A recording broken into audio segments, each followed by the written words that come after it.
నమస్తే, నేను మీ నగేష్. కాకినాడ పోర్టు నుంచి ఇతర దేశాలకు బియ్యం, ప్రత్యేకించి రేషన్ బియ్యం అక్రమ రవాణా జరుగుతున్నాయి. వీటిని అడ్డుకోవాలంటూ ఉప ముఖ్యమంత్రి శ్రీ పవన్ కళ్యాణ్ గారు ఈ మధ్య కాకినాడ పోర్టును సందర్శించడం, అలాగే ఒక షిప్లో ఉన్న రేషన్ బియ్యంను పరిశీలించిన అనంతరం పవన్ కళ్యాణ్ గారు షిప్నే సీజ్ చేయాలని, షీజ్ ద షిప్ అని ఆదేశాలు ఇవ్వడం, అలాగే వైఎస్ఆర్ కాంగ్రెస్ పార్టీ ప్రభుత్వ హయాంలో 5 ఏళ్ళు రేషన్ బియ్యం ఇతర దేశాలకు పెద్ద ఎత్తున అక్రమంగా రవాణా అయ్యాయి. వేల కోట్ల రూపాయలను వైఎస్ఆర్ కాంగ్రెస్ పార్టీ శ్రేణులు దోచేశాయి అనే ఒక ఆరోపణలు, విమర్శలు చేశారు. అక్రమంగా బియ్యం రవాణా అవుతుంటే అడ్డుకోవాల్సిన అవసరం ప్రభుత్వం మీద ఉంది. అది ప్రభుత్వ బాధ్యత. దీన్ని ఎవరు తప్పు పట్టరు. అయితే దీన్ని రాజకీయ కోణంలో ఉపయోగించుకోవడానికి అనేక రకాల విమర్శలు, ఆరోపణలు చేశారు. వైఎస్ఆర్ కాంగ్రెస్ పార్టీ హయాంలో రేషన్ బియ్యం అన్ని ఇతర దేశాలకు తరలించి పెద్ద ఎత్తున డబ్బులు దండేశారని చెప్పేసి ముఖ్యమంత్రి నుంచి కింద మంత్రులు, ఎమ్మెల్యేల దాకా పెద్ద ఎత్తున విమర్శలు చేస్తూ వస్తున్నారు. ఈ నేపథ్యంలో మాజీ ఎంపీ హర్షకుమార్ గారు విలేకరుల సమావేశం నిర్వహించి అసలు కాకినాడ పోర్టు నుంచి ఇతర దేశాలకు అక్రమ రవాణా అవుతున్న బియ్యం కానీ, రేషన్ బియ్యం కానీ, వీటి వెనుక తెలుగుదేశం పార్టీ నాయకులే ఉన్నారు. బియ్యం అక్రమ రవాణాకు సంబంధించి అసలు దొంగలు తెలుగుదేశం పార్టీ నాయకులు అని చెప్పేసి ఆయన తీవ్ర స్థాయిలో ఆరోపణలు, విమర్శలు చేశారు. ఇంతకీ మీడియా సమావేశంలో హర్షకుమార్ గారు ఏమన్నారో ఇప్పుడు మనం విందాం. కాకినాడ పోర్టులో బియ్యం,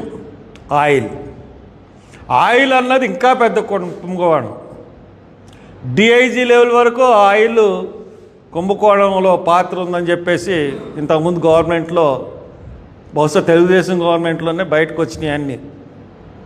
అయినా కానీ ఏమీ యాక్షన్లు లేవు, రియాక్షన్లు లేవు, ఏమీ లేవు.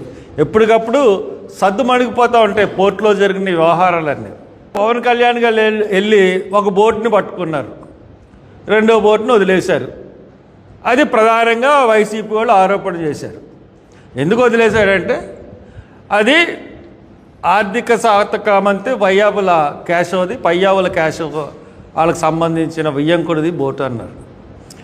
ఆయన మాట్లాడుతూ ఆయన ఏం చెప్పాడంటే 3 తరాల నుంచి మేము రైస్ ఎక్స్పోర్ట్ చేస్తున్నాం. మేము ఎక్కడికి ఎక్స్పోర్ట్ చేస్తున్నాం అంటే తమిళనాడుకి, కేరళకి ఎక్స్పోర్ట్ చేస్తున్నాం అన్నారు.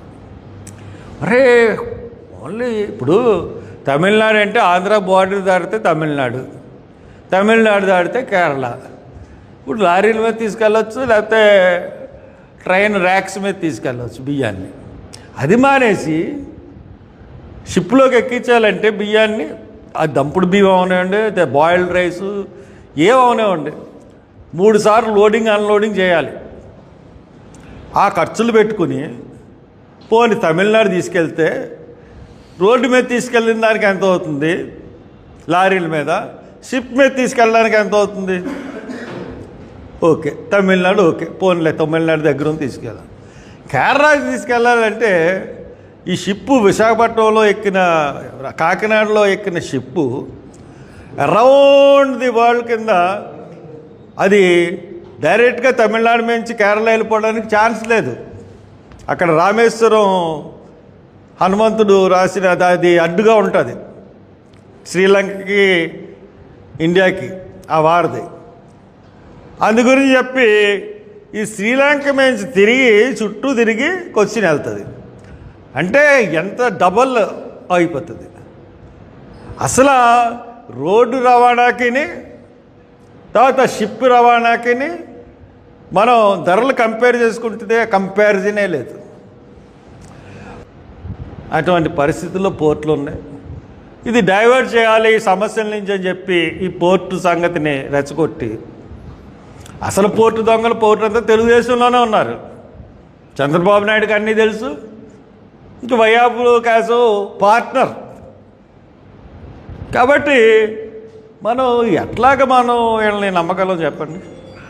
ఈ గవర్నమెంట్ని వచ్చిన తర్వాత ఏమీ ఎవ్వరికీ ఉపయోగం లేదు, పనులన్నీ చేశారు.